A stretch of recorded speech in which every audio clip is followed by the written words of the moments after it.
আসসালামু আলাইকুম প্রিয় দর্শক, অন্য মঞ্চের আলাপ চাইতায় আপনাদের সকলকে আমন্ত্রণ। চীন সফর, করিডোর, ভারতের ভিসা, ভারতের ভিসা, চীন সফর, করিডোর এবং বিএনপি ক্ষমতায় কতদিন, শিরোনামটা আপনারা দেখেছেন। আবারও বলছি যে ভারতের ভিসা, চীন সফর, করিডোর, বিএনপি ক্ষমতায় কতদিন। সুপ্রিয় দর্শক, এই শিরোনামে আলোচনা করতে যাচ্ছি। আপনারা যারা দেখছেন, শুনছেন, আমাকে স্পষ্ট দেখা যাচ্ছে কিনা, শোনা যাচ্ছে কিনা, ইয়েস নো বলে জানাবেন প্লিজ।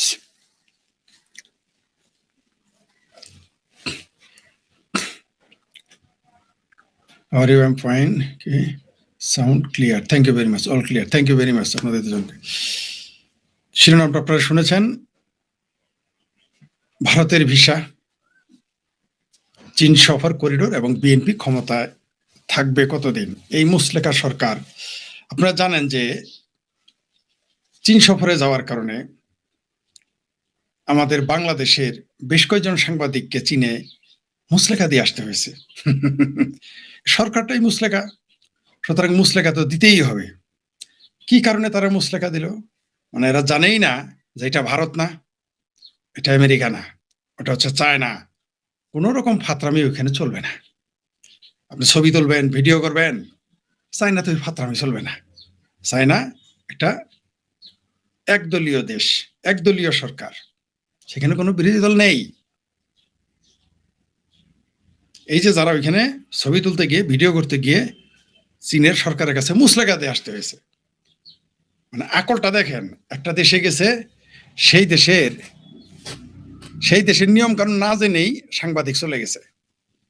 বুঝতে পারছেন তো বাংলাদেশের সাংবাদিকদের আকল। আপনার এখন এটা একটু শব্দটি নেই। এই যে এদের মুসলেকা দিতে হইল, ভারত থেকে, দিল্লি থেকে শুধুমাত্র মান্নাবাইর পেতি পাড়া এবং বর্তমানে তারেক রহমানের পাড়া ডাক্তার জাহেদকে ঘেটি ধরে বের করে দিয়েছে। এর জন্য বাংলাদেশে কত কিছু হয়ে গেল। অন্তত মুসলেকা দিয়ে আসে নাই, তাই না? যদিও ফাতরামিটা পরিকল্পিত ভাবেই করেছে ডাক্তার জাহেদ, ইচ্ছাকৃতই করেছে। কিন্তু এই যে সাংবাদিকেরা চায়নাতে গিয়ে মুসলেকা দিল, তারেক রহমানের যারা সফর সঙ্গী, দেশের ইজ্জতটা কই থাকলো? এই মুসলেকাটা যদি ভারতকে দেওয়া হইতো, দিতে হইতো, তাইলে এতক্ষণ বাংলাদেশে দেখতেন সিংহু বামেরা শাহবাগ গরম করে ফেলতো, পল্টন গরম করে ফেলতো বামেরা, বাইতুল মুকাররম চামড়া নাই পীর, চামড়া সারা পীর, জামাত, বিএনপি, হেফাজত, ভাবির পোলরা মিলে এতক্ষণ চায়নার এম্বাসি ঘেরাও করতো, নরেন্দ্র মোদী, অমিত শাহ কুশপুত্তলিকা দাহ করতো। কিন্তু তাদের আব্বা চায়না মুসলেকা নিয়েছে তো কানটা ধরে, এই তারেক রহমানের সফর সঙ্গীতের কানটা ধরে মুসলেকা নিয়েছে। এখন কোনো ইজ্জত যায়নি, কারণ জ্যাঠায় থাপড় দিছে, তো সমস্যা নেই। পাকিস্তান হলো আব্বা, আর বাংলাদেশের ভারত বিরোধী এবং মুক্তিযুদ্ধ বিরোধী দেশ জ্যাঠা হলো চায়না। তো জ্যাঠা এখন কানমালা দিছে, আর সমস্যা নেই। এখন আর ইজ্জত যায়নি, কারণ ইজ্জত হলো, এদের ইজ্জত হলো পাহাড়ের সমান। শুধু ভারত কিছু বলে ইজ্জত যায়, আর কেউ বলে ইজ্জত যায় না। বার্মা যদি কান ধরে ঘোরা, ইজ্জত যায় না। চায়না যদি পিএল দেয়, ইজ্জত যায় নাই। চায়না যদি মুসলেকা নেয়, ইজ্জত যায় না। সব ইজ্জত যায় কেবল ভারতের সাথে কিছু হলে। এবার আসি করিডোরের ব্যাপারে, ভিসার ব্যাপারে একটু পরে আসি। করিডোর আপনারা দেখেছেন যে একবারে আমেরিকা করিডোর চেয়েছে, এবার চায়না চেয়েছে। আবার এই করিডোরের পক্ষে আমেরিকার সকল চুক্তির পক্ষে দালালরা তো যা ইচ্ছা তাই বলতেছে। একেবারে আমেরিকার চুক্তি মানলে বাংলাদেশ চেলায় বেহেস্তে চলে যাবে, মাদ্রাসায় আর বলৎকার হওয়ার জন্য ছাত্র রাখতে হবে না, পোলাপান পাঠাইতে হবে না, পোলা মেয়েরা পাঠাইতে হবে না, চেলায় বেহেস্তে চলে যাবে। আমেরিকা যদি করিডোর দেয়, নেয়, আমেরিকার কথাই দেয় ওই মিয়ানমারে। এখন চায়না চেয়েছে করিডোর, এর পক্ষে দেখলাম যে বাংলাদেশের হেফাজতে পাকিস্তানি দালালেরা একেবারে এই করিডোরের পক্ষে বাংলাদেশে কি কি লাভ সব বলতেছে। লাভের বন্যা বয়ে যাবে যদি চায়নার সাথে বাংলাদেশে করিডোর দেয়।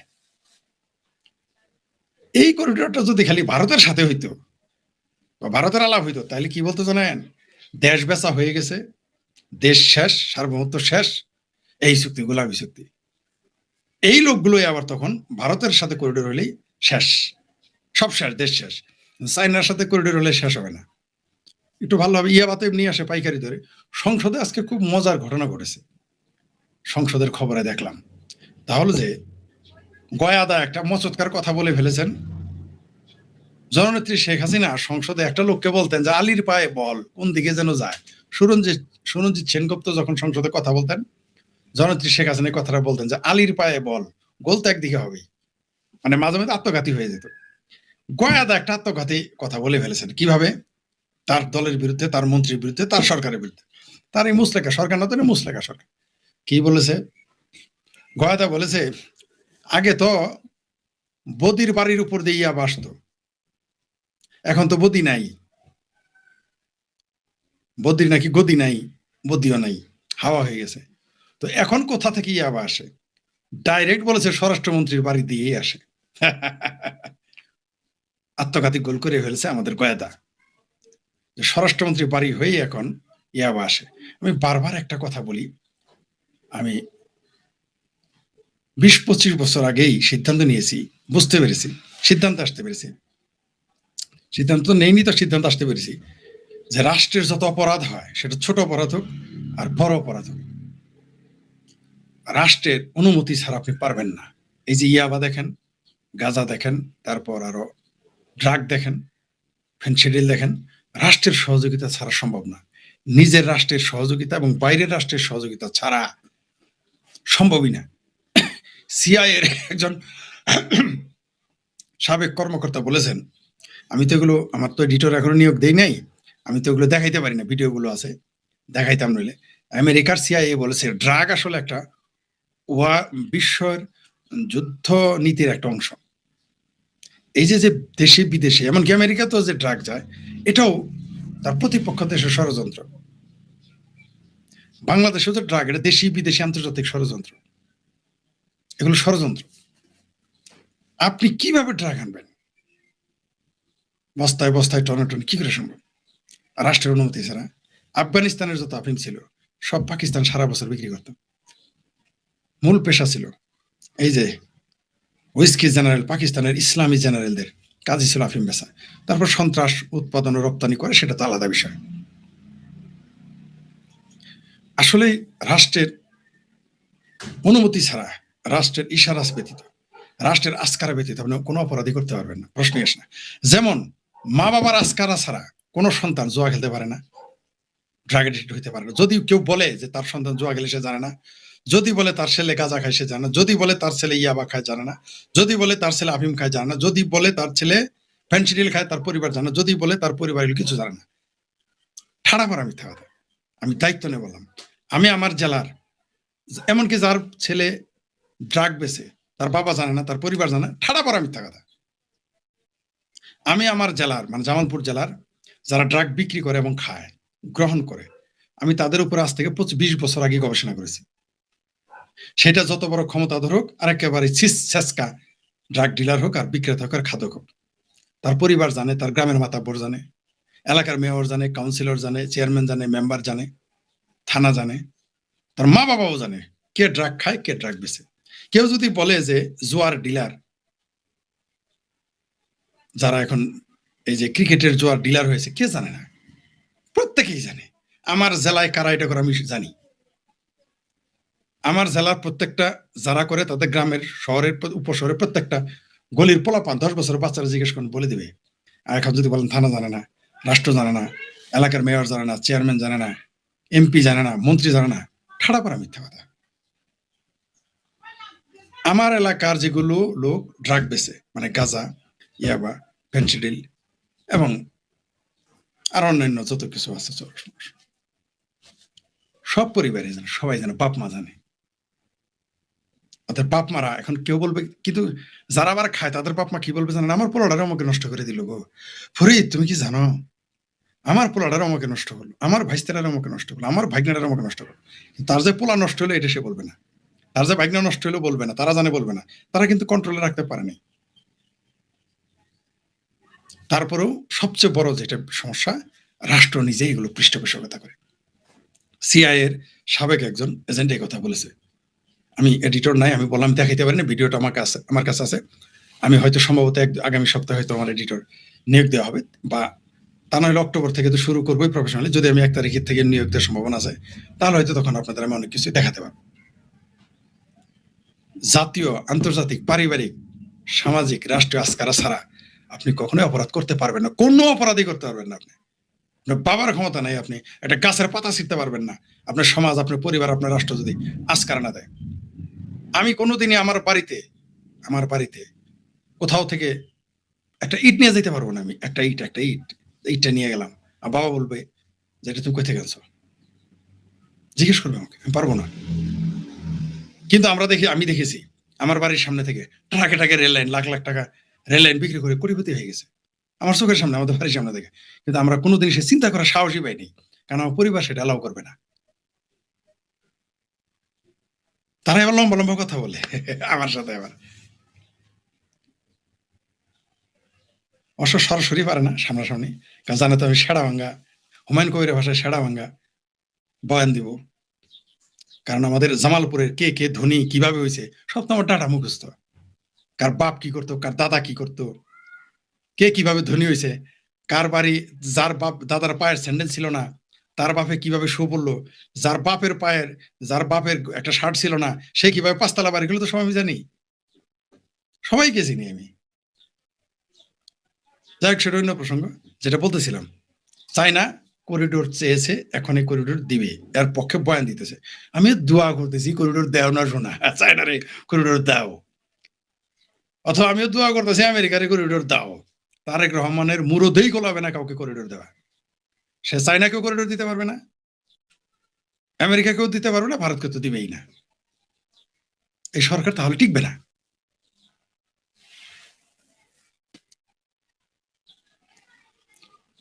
এবার আসি ভারতের ভিসা।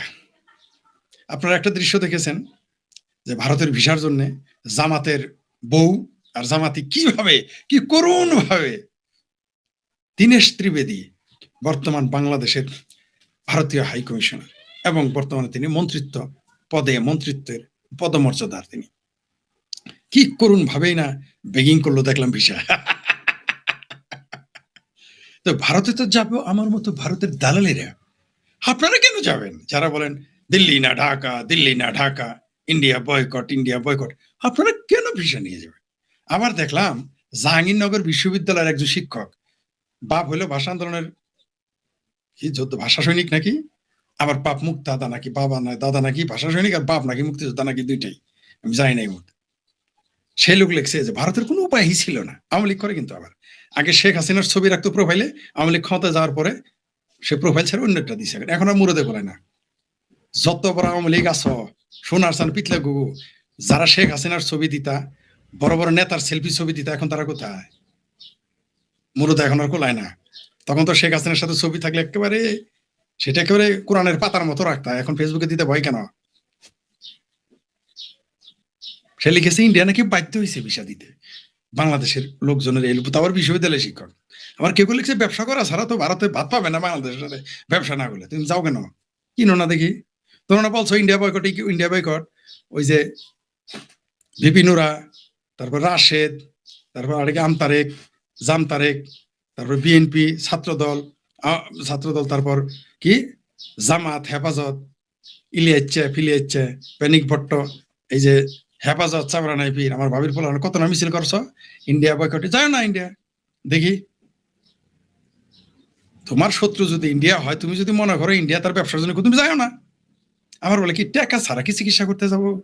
এই বাংলাদেশের অভিনেত্রীরা এই কথা বলতো যে টাকা ছাড়া চিকিৎসা থাইল্যান্ড যান, ভারতে যান কেন?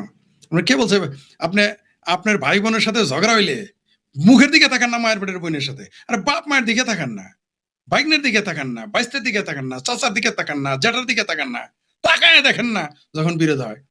তো ভারত আপনার কাছে এত খারাপ, তা আপনি ওখানে কেন যাবেন ভাই? হিন্দুদের রাষ্ট্র হিন্দুস্তান, যেখানে যেখানে গরুর মুত খায়, হাগে মুতে রাস্তায়, আপনি সেখানে কেন যাবেন? অবশ্য আপনারই ভাই বাইস্তে এলাকার লোকজন, আত্মীয় স্বজন, দেশের লোক এই ভারতেই কিন্তু প্রায় 1 কোটি 13 কোটি ওখানে গিয়ে কামের বুয়াগিরি করে এবং ওইখানে দিন মজুরি করে ওই গরুর মুতের খাওয়ার দেশে। এটা আবার ভুলে যায় না। আপনারা 12 লক্ষ 14 লক্ষ রোহিঙ্গা নিয়েছেন, আরো নিবেন, কিন্তু আপনারা নিজের দেশের নাগরিক ভারতে আছে 1 কোটি 1.5 কোটি, ওইটা আবার নেবেন না। ওইখানে ইসলাম প্রেম মুসলমান প্রেম নাই, দেশপ্রেম এবার গায়েব। ওইখানে বিজিবি সাথে বাংলাদেশের তৌহিদি পাবলিক জনতা যারা ইয়াবা খায়, হিরোইন খায়, সুদ খায়, ঘুষ খায়, তাদের না পাহারা দিবেন তৌহিদি জনতা, ঘুষখোর তৌহিদি জনতা, ইয়াবাখোর তৌহিদি জনতা, চোরাকারবারি তৌহিদি জনতা, এদের নিয়ে পাহারা দিবেন। বার্মায় যান না কেন? বার্মায় যান। যেটা বলতেছিলাম বা যা বলছিলাম, ভারতের এই ভিসা চালু করেছে বাংলাদেশের কিছু মূর্খ, কিছু শিক্ষিত মূর্খ এবং বাঙ্গু পাঙ্গু ভাঙ্গু যারা আছে, তারা বলতেছে আরে ভারতের আর উপায় নেই। তো যান না, আপনি পাকিস্তান যান চিকিৎসা করতে, চায়না যান, থাইল্যান্ড যান, সিঙ্গাপুর যান, ভারতে যান না। ভারতে যদি লাভ হয়, বললামই তো, মায়ের পেটের ভাইয়ের দিকে তাকান না, বোনের দিকে তাকান না, রাগ উঠলে বাপ মায়ের দিকে তাকান না, সম্পত্তি নিয়ে ঝগড়া হইলে। তাহলে আপনি কেন ভারতে যাবেন ভাই? এই ফাতরামিটা বন্ধ করেন, এই ভণ্ডামিটা বন্ধ করেন। চা পাহাড় কোথাও যায় না, ভারত ছাড়া চলতে পারবেন না। এই যে আজকে থেকে ভিসা, কালকে থেকে ভিসা পাবেন, আমি জানি যে কিভাবে আপনারা পাইকারি হারে যাবেন। তো এখানে তো আমার মতো ভারতের দালাল, নরেন্দ্র মোদীর দালাল, আওয়ামী লীগের দোসর, শেখ হাসিনার দোসর, আর আওয়ামী লীগের নেতারা। আপনারা কেন যাবেন ভাই? আপনারা কেন যাবেন ভারতে? আপনার পাকিস্তান তো আপনাদের এখন জাত ভাই, ভিসা লাগে না। তারপর 501 মৌলবী আফগানিস্তান থেকে ঘুরে আসলো, তার ভিসাই লাগলো না, দুবাই থেকে আসলো গেল, মধুপুরের পিসাব গেল, ভিসাই লাগলো না, ছিল লাগে না তাদের। কেমন জানি করে এরকম, কালকে দেখলাম এক না এরকম করলো ভারতের, তাদের ভিসাই লাগে না। বুঝতে পারছেন? শুনেন, এইখানে কথা বলি, ভারতের ভিসা ছাড়া আপনারা চলতে পারবেন না। ভারতের সীমান্তে চোরাকারবারি ছাড়া আপনারা চলতে পারবেন না। বাংলাদেশের 1 কোটি মানুষ ডাইরেক্ট চোরাকারবারির উপরে নির্ভর করে, কমপক্ষে 1 কোটি লোক। এরা বাংলাদেশ এটা খায় না, সরাসরি ভারতের উপর নির্ভর করে। ভারত ছাড়া চলতে পারবেন না, চাপা যতই মারেন। আপনি 14 বিমান ছাড়া 1400 বিমান, 2400 বিমান কিনেন, চাইনা কেন, আমেরিকা থেকে মানেন।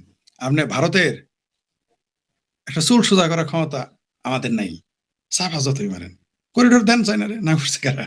করিডোর দেন, আমেরিকারে দেন, ঘাটি তো দিয়ে দিচ্ছেন, দিয়ে দেন, করিডোর দেন, দেখি দেন না। আপনি না করছে দেন। এখন আর গোলামি না, আমেরিকারে করিডোর দিলে গোলামি হয় না। তারপর চাইনারে করিডোর দিলে গোলামি হয় না। এইবার ক্ষমতায় কতদিন থাকবেন আপনারা? করিডোর দেন বা না দেন, জননেত্রী শেখ হাসিনা কিন্তু ঘোষণা দিয়েছে, আমি ডিসেম্বরে আসতেছি, এই বছরই আসবো। সিংহুয়াম আর জামাতিরা দিকে হাইরে ফালাফালি এই কথা নিয়ে। এই সিংহুয়াম আর জামাতিরা কিন্তু বলতো, বিএনপিরা কিন্তু বলতো, ছাত্রদল কিন্তু বলতো যে পুলিশ ছাড়া এসে দেয়। তো সিংহুয়াম আপনারা কিন্তু আর্মি ছাড়া রাস্তায় নামতে পারতেছেন না। জামাতিরা আপনারা কিন্তু আর্মি ছাড়া চলতে পারেন না। বলছিলাম না যে ডিসেম্বরের পরে সেনাবাহিনী ঘুম আরাম করে ফেলাম, বলছিলাম কিনা? 2 মাস আগে বলছিলাম। মানে যেদিন তারা ঘোষণা দিছে সেনাবাহিনী নিয়ে নিবে, তার 15 দিন আগে থেকে বলা শুরু করছে, ডিসেম্বরের মধ্যে যদি সেনাবাহিনী বেড়াগায় ফিরে না যায়, সেনাবাহিনী ঘুম আরাম করে ফেলবো। বাংলাদেশের ফাতরামি বন্ধ করে দেবো। কিভাবে মিশনে যায় সেটা আমরা দেখবো। এইভাবে বাংলাদেশে রাজনীতিকে ধ্বংস করে, গণতন্ত্রকে ধ্বংস করে এই বাংলাদেশের মোল্লার মিলিটারি কিভাবে টিকে থাকে আমরা দেখবো। আমরাই দেখে নিব। আর তো শেখ হাসিনা ঘোষণা দিয়ে ফেলেছেন তিনি এই বছরই ফিরবেন। এই ঘোষণা আর কি মনে করেন না? উনি যদি এটা এমনিও বলে থাকে, এটা আর কি মনে করেন না? এই বক্তব্য বাংলাদেশের মুক্তিযুদ্ধের পক্ষের শক্তি এবং যারা আওয়ামী লীগ করে তাদের জন্য টনিক হিসেবে কাজ করবে। ওই সিংহুয়ামের 200 লোক আর জামাতের 2-3% মিলে যে ফাতরামি সারা দেশে শুরু করছেন, ওই নয়া জামাতের আমির ওয়াকারের কান্দে সইরা, ওয়াকারের গোয়া কিন্তু খালে আর বিলে চলে যাবে ডিসেম্বরের পরে থেকে। আমি সে করে বলে দিলাম আপনাদের, বলেছি তো যে ডিসেম্বরের পরে মিশন বন্ধ করাবো যদি বাংলাদেশের মিলিটারিরা এই ফাতরামি বন্ধ না করে, সোজা করে ফেলাবো। একবার বলি নাই, বারবার বলতেছি, এর আগেও বলেছি, কয়েকদিন আগে বলেছি, আবার বললাম, খেলা ডিসেম্বর থেকে আমরা দেখাবো। সেনাবাহিনীকে ব্যারাকে যাইতে হবেই, না আমেরিকা, না রাশিয়া, না চাইনা কোনোভাবেই এই সেনাবাহিনীকে, যতই ফাতরামি, সেনাবাহিনী ডিসেম্বরের পরে বাংলাদেশে থাকলে বহু কিছু করে যাবে। আর সেনাবাহিনী যখন ব্যারাকে ফিরে যাবে, আমার ভাবির বলারা বিএনপি জামাত পাবলিকের উষ্টা এমনি খাওয়া শুরু করবে। এই যে যত মর্দগিরি দেখেন না আপনারা, আমরা জানি আপনাদের মর্দগিরি কোথায়। কারণ খুঁড়ার জোরে পাঠা গুদে। আওয়ামী লীগ কিন্তু আর্মি ছাড়া চলতে পারবে, আপনারা কিন্তু পারবেন না। আওয়ামী লীগ পুলিশ ছাড়া চলতে পারবে, আপনারা কিন্তু পারবেন না।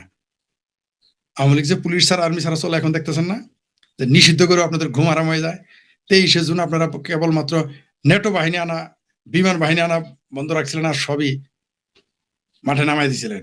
বাংলাদেশ বিমান বাহিনী আর নেটো আনেন নাই, বিদেশ থেকে হায়ার করে আনেন নাই। এছাড়া তো সবই করেছেন। ঠেকাতে পারবেন? পারবেন না, পারবেন না। ডিসেম্বরের মধ্যে ওয়াকারকে ফিরে যেতেই হবে। ওই যতই খোঁচা খোঁচা দাঁড়িয়ে রেখে জামাতি হও মিস্টার ওয়াকার, বাংলাদেশের গণতন্ত্র ধ্বংস করার দায় এবার তোমাকে নিতে হবে। মিস্টার ওয়াকার, মিস্টার মিলিটারি, আমিরে মিলিটারি, তোমাকে দায়ভার নিতেই হবে। তুমি যে বাংলাদেশের সংবিধানকে ধ্বংস করেছো, তুমি যে বাংলাদেশের মুক্তিযুদ্ধের চেতনাকে ধ্বংস করেছো, ওয়াকার তোমাকে দায় নিতেই হবে। তুমি মনে করো না তোমার হাতে বন্দুক থাকে বলেই তুমি বঙ্গের শেড হয়ে গেছো।